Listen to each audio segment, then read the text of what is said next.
এক লোক মরুভূমির মাঝে পেশাব করার সময় হঠাৎ একটা অদ্ভুত জিনিস খেয়াল করলো। সে দেখল অনেক দূরে মাটির উপর একটা পাথর রোদের আলোয় কেমন যেন চকচক করছে। কৌতূহলের বশে সে লোকটা এগিয়ে গেল এবং হাত দিয়ে পাথরের ওপর থেকে ধুলোবালি পরিষ্কার করতেই তার চোখ কপালে উঠল। সে বুঝল এটা সাধারণ কোনো পাথর নয়, এটা আস্ত একটা সোনা বা স্বর্ণের টুকরো। সে দূর থেকে তার বন্ধু বা পার্টনারকে দেখল। প্রথমে একটু ইতস্তত করলেও শেষমেশ সে চিৎকার করে বন্ধুকে ডেকে সেখানে নিয়ে এলো। বন্ধু এসে সোনাটা বারবার উল্টে পাল্টে দেখল, কিন্তু সেও নিশ্চিত হতে পারছিল না যে এটা সত্যি সোনা নাকি অন্য কিছু। পরীক্ষা করার জন্য সে তার পকেট থেকে এক পুরনো লাইটার বের করলো, কারণ সে জানতো নকল সোনাকে আগুনে পোড়ালে তা কালো হয়ে যায়। বেশ কিছুক্ষণ আগুনে পুড়িয়েও ওটার ওপর হিট দেওয়ার পরও সোনার রঙের কোনো পরিবর্তন হলো না। এর মানে এটা একদম খাঁটি সোনা, যার মধ্যে বিন্দুমাত্র ভেজাল নেই। এমন লটারি লেগে যাওয়ায় দুজনে খুশিতে পাগল হয়ে গেল। তারা তাড়াহুড়ো করে কোদাল আর বেলচা এনে সোনার চারপাশের মাটি খুঁড়তে শুরু করলো, যাতে ওটা পুরোটা বের করা যায়। কিন্তু তারা সকাল থেকে দুপুর পর্যন্ত মাটি খুঁড়েও সেই সোনার শেষ সীমানা বা তলা খুঁজে পেল না। এটা কোনো সাধারণ সোনার টুকরো ছিল না, এটা ছিল মাটির নিচে লুকিয়ে থাকা এক আস্ত সোনার পাহাড় বা গোল্ড মাইন। দুজনে হাত দিয়ে ওটা টেনে তোলার চেষ্টা করলো, কিন্তু ওটা এক চুলও নড়ল না। এরপর তারা একটা শক্ত দড়ি দিয়ে ওটাকে বাঁধলো আর দড়ির অন্য মাথাটা তাদের পিকআপ ভ্যানের পেছনে বেঁধে দিল। বন্ধু গাড়ির অ্যাক্সিলারেটর চেপে ফুল স্পিড দিল, কিন্তু পরের সেকেন্ডেই টান সহ্য করতে না পেরে দড়িটা মাঝখান থেকে ফটাস করে ছিঁড়ে গেল। তারা হাল ছাড়ল না, আবার চেষ্টা করলো, কিন্তু ওই সোনার পাহাড়কে নাড়ানোর ক্ষমতা তাদের গাড়ির ছিল না। উপায় না পেয়ে তারা আবার মাটি খুঁড়তে শুরু করলো। দেখতে দেখতে মরুভূমিতে রাত নেমে এলো। এই জনমানবহীন মরুভূমিতে রাতে বুনো হিংস্র কুকুরের দল বা হায়নার দল ঘুরে বেড়ায়। তাদের হাত থেকে বাঁচার জন্য তারা চারপাশ থেকে শুকনো কাঠ কুড়িয়ে মস্ত বড় একটা আগুন জ্বালালো। আগুনের চারপাশে দুজনে নাচানাচি করতে লাগলো আর স্বপ্ন দেখতে লাগলো যে এই সোনা বিক্রি করে তারা কত বড় কোটিপতি হবে এবং কেমন বিলাসবহুল জীবন যাপন করবে। কিন্তু আনন্দের পর আসল চিন্তা মাথায় এলো, এই বিশাল সোনা মাটির নিচ থেকে বের করা যাবে কিভাবে? বন্ধু বুদ্ধি দিল, আমাদের দুজনের মধ্যে একজনকে শহরে গিয়ে একটা ছোট এক্সকাভেটর বা মাটি কাটার ভ্যাকুম মেশিন ভাড়া করে নিয়ে আসতে হবে, আর অন্যজনকে এই সোনা পাহারা দেওয়ার জন্য এখানেই থেকে যেতে হবে। সে লোকটাকে হিসেব বুঝিয়ে বলল, এখান থেকে পূর্ব দিকে একটা ছোট শহর আছে, সেখানে গাড়ি চালিয়ে যেতে লাগবে পুরো 2 দিন, মেশিন খুঁজতে লাগবে 1 দিন, আর ওখান থেকে গাড়ি চালিয়ে এখানে ফিরে আসতে আরো 2 দিন। তার মানে মোট 5 দিন সময় লাগবে। এই 5 দিন যে এখানে থাকবে তাকে মরুভূমির এই গনগনে গরম, রাতের হাড় কাঁপানো ঠান্ডা, হিংস্র কুকুরের আক্রমণ সব একলা সহ্য করতে হবে। এমনকি মেপে মেপে খাবার আর জল খেতে হবে। বন্ধু বলল, আমার মরুভূমিতে থাকার অভিজ্ঞতা বেশি, তাই আমি এখানে পাহারা দিই, তুমি যাও শহরে। কিন্তু লোকটা তো বোকা নয়, সে ভাবলো সোনাটা তো প্রথম আমি দেখেছি, আমি এখান থেকে এক পাও নড়ব না। বন্ধু যদি সোনা নিয়ে পালিয়ে যায়? সে জেদ ধরলো যে সে নিজেই এখানে পাহারা দেবে। লোকটার চোখে জেদ দেখে বন্ধু আর জোড়াজোড়ি করলো না। পরদিন সকালে তারা নিজেদের মধ্যেকার খাবার আর জল ভাগ করে নিতে বসলো। কিন্তু শয়তান বন্ধুটি গাড়ির ইঞ্জিন ঠান্ডা করার বাহানা দেখিয়ে লিকুইড বা জলের সিংহভাগ নিজেই নিয়ে নিল। যাওয়ার সময় সে লোকটার দিকে একটা স্যাটেলাইট ফোন ছুড়ে দিয়ে বলল, রাস্তায় কোনো প্রবলেম হলে বা আমি কতদূর পৌঁছালাম তা এই ফোনের মাধ্যমেই যোগাযোগ হবে। এই বলে সে গাড়ি স্টার্ট করে ধুলো উড়িয়ে চলে গেল। বন্ধু চলে যাওয়ার পর লোকটার প্রথম কাজ হলো সোনাটার উপর বালি আর মাটি চাপা দিয়ে ওটাকে ঢেকে দেওয়া, যাতে দূর থেকে কেউ দেখতে না পায়। তারপর সে একটা ত্রিপল বা ক্যানভাস কাপড় দিয়ে রোদের হাত থেকে বাঁচার জন্য একটা ছোট ঝুপড়ি ঘর বা অস্থায়ী ছাউনি বানিয়ে নিল। দ্বিতীয় দিন লোকটা যখন আগুনের জন্য শুকনো কাঠ কোড়াতে একটু দূরে গেল, সে মরুভূমির মাঝে একটা ভেঙে পড়া পুরনো প্লেনের ধ্বংসাবশেষ দেখতে পেল।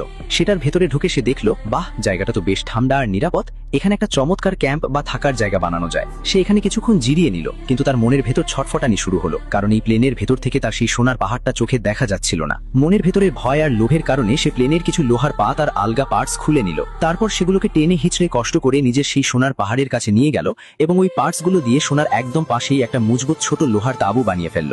এবার সোনাটাকে নিজের চোখের সামনে দেখে সে শান্তিতে ঘুমাতে চেষ্টা করলো, কিন্তু মরুভূমির তীব্র লোভের আলো তার চোখে এসে লাগছিল। শুধু তাই নয়, মরুভূমির চরম গরমে তার কপাল আর চামড়া পুরে ফুসকর পড়ে গেল। সে খিদে আর তৃষ্ণায় ছটফট করতে করতে সোনার পাহাড়ের কাছে গেল। সোনার চকচকে রূপ দেখে সে লোভ সামলাতে না পেরে নিজের সব জোর খাজাটিয়ে একটা লোহার রড দিয়ে আঘাত করে ওপর থেকে একটা ছোট সোনার চাঙড় বা সোনার ডেলা ভেঙে নিল। সে যখন ভাবছিল এই ছোট টুকরোটা নিয়ে কি আমি পালিয়ে যাব, ঠিক তখনই তার স্যাটেলাইট ফোনটা বেজে উঠল। ফোন করতেই ওপাশ থেকে বন্ধু বলল, ভাই, মাঝ রাস্তায় আমার গাড়ির ইঞ্জিন পার্টস নষ্ট হয়ে গেছে, ওটা ঠিক করতে আমার আরো বেশি সময় লাগবে, আমি ঠিক সময় ফিরতে পারছি না, এই নরকুণ্ডে আরো কয়েকদিন থাকতে হবে। শুনে লোকটার মাথায় আকাশ ভেঙে পড়ল। সে কান্নাকাটি করে বন্ধুকে বলল, আমি এখান থেকে একটা ছোট সোনার টুকরো ভেঙে নিয়েছি, এটাতেই আমাদের জীবন চলে যাবে, আমি আর এই গরমে বাঁচবো না, দয়া করে সোনা ছাড়ো আর আমাকে এসে নিয়ে যাও। কিন্তু ওপাশের বন্ধু ততক্ষণে টাকার লোভে অন্ধ হয়ে গেছে। একটা ছোট সোনার টুকরোই তার পেট ভরবে না, তার চাই পুরো সোনার পাহাড়। সে লোকটাকে ধমক দিয়ে বলল, তুমি একদম ওখান থেকে নড়বে না, সোনা পাহারা দাও, আমি যত দ্রুত সম্ভব আসছি। এই বলে সে ফোন কেটে দিল। লোকটার আর কিছু করা ছিল না। রাত হতেই মরুভূমির সেই হিংস্র বুনো কুকুরের দল বন্ধুকে চারপাশ থেকে তার তাঁবু ঘিরে পড়ল। নিজের জীবন বাঁচাতে লোকটা হাতের মশাল বা লাঠিতে আগুন জ্বালিয়ে সারা রাত চিৎকার করে কুকুরগুলোকে তাড়াতে লাগলো। সে 1 সেকেন্ডের জন্য চোখ বন্ধ করতে পারল না, কারণ সে জানতো একটু অসাবধান হলেই এই জানোয়ারগুলো তাকে ছিঁড়ে খেয়ে ফেলবে। ভোর হতেই ক্লান্ত শরীরে সে তাঁবুর ভেতরে গিয়ে একটু বসলো। ঠিক তখনই মাটির উপর দিয়ে একটা বিষাক্ত মরুভূমির সাপ বা ভাইপার একে বেঁকে তার দিকে আসতে লাগলো। খিদে কাতর লোকটা ভাবলো যাক, নিজের থেকেই প্রোটিন বা খাবার চলে এসেছে। সে একটা ছুরি নিয়ে সাপটাকে মারার জন্য এক লাফে ঝাঁপিয়ে পড়লো, কিন্তু দুর্বলতার কারণে তার পা পিছলে গেল আর সে মাটিতে আছড়ে পড়লো। আর সাপটাও সুযোগ পেয়ে পালিয়ে গেল। কিন্তু সবচেয়ে বড় সর্বনাশটা তখন হলো যখন পড়ে যাওয়ার চক্করে তার জগে থাকা শেষ কয়েক ফোঁটা জলও মাটিতে পড়ে বালিতে মিশে গেল। তার মানে এখন তার কাছে এক ফোঁটাও জল নেই। কেস পুরো মারাত্মক হয়ে গেল। পরদিন লোকটা তৃষ্ণায় ছটফট করতে করতে আবার সেই প্লেনের ধ্বংসাবশেষের কাছে গেল কিছু লোহার পাত আনার জন্য। ঠিক তখনই সে দূরে তাকিয়ে দেখল মরুভূমির তপ্ত বালির উপর দিয়ে একটা মানুষের ছায়া বা অবয়ব হেঁটে হেঁটে তারই দিকে আসছে।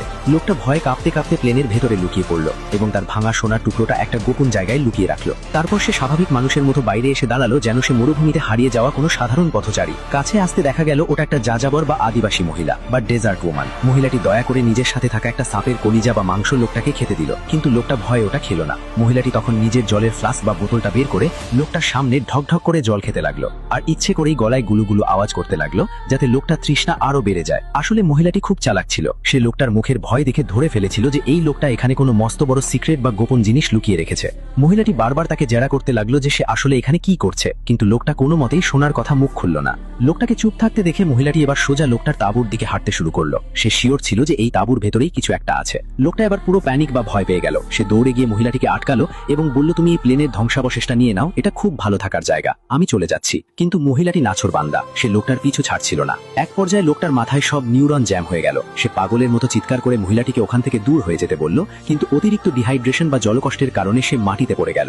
সুযোগ পেয়ে মহিলাটি সোজা লোকটার তাঁবুতে ঢুকে চারপাশ হাতড়াতে লাগলো। যেমনই সে সোনার ওপর থেকে ত্রিপন সরাতে লাগলো, লোকটা দেখলো সোনা এখনই এক্সপোজ বা ধরা পড়ে যাবে। সে আর কিছু না ভেবে পাশ থেকে একটা ভারী লোহার কোদাল বা বেলচা তুলে নিয়ে ওটার কোপ মারলো সোজা মহিলাটির মাথার পেছনে। মুহূর্তের মধ্যে মহিলাটি রক্তাক্ত হয়ে মাটিতে পড়ে গেল এবং তার শ্বাস বন্ধ হয়ে গেল। লোকটা হাঁপিয়ে হাঁপিয়ে প্রথমে মহিলাটির জলের বোতলটা কেড়ে নিয়ে এক টানে সব জল খেয়ে নিজের তৃষ্ণা মেটালো। একটু শক্তি ফিরতেই সে সেলিতেন ধুরের বাটির জনমে মাটির বাইরে একটা গভীর গর্ত খুলল এবং মহিলাটির লাশটা বা বডিটা সেখানে মাটি চাপা দিয়ে দিল। তারপর সে মহিলাটির পুটলি থেকে খাবার বের করে গোগ্রাসে গিলতে লাগলো। কিন্তু যেমনই সে পেছন ফিরে তাকালো, সে দেখল সর্বনাশ, বুনো কুকুরের দল অলরেডি সেই গর্ত খুঁড়ে মহিলাটির লাশটাকে টেনে হিঁচড়ে নিয়ে বাইরে বের করে ফেলেছে এবং মাংস খাওয়ার চেষ্টা করছে। লোকটা চিৎকার করে পাথর ছুঁড়ে কুকুরগুলোকে ওখান থেকে তাড়ালো। এবার সে লাশটাকে পুরোপুরি ভ্যানিশ বা প্রমাণ মুছে ফেলার জন্য অনেকগুলো শুকনো কাঠ জোগাড় করলো এবং মহিলাটির বডিতে আগুন ধরিয়ে ওটাকে পুড়িয়ে ছাই করে দিল। সেদিন রাতে যখন সে আগুনের পাশে বসে ওই চকচকে সোনার দিকে তাকাচ্ছিল, তখন তার মনের ভেতর একটা তীব্র অপরাধ বোধ আর শূন্যতা কাজ করছিল। সে ভাবলো, সামান্য এই হলুদ ধাতুর জন্য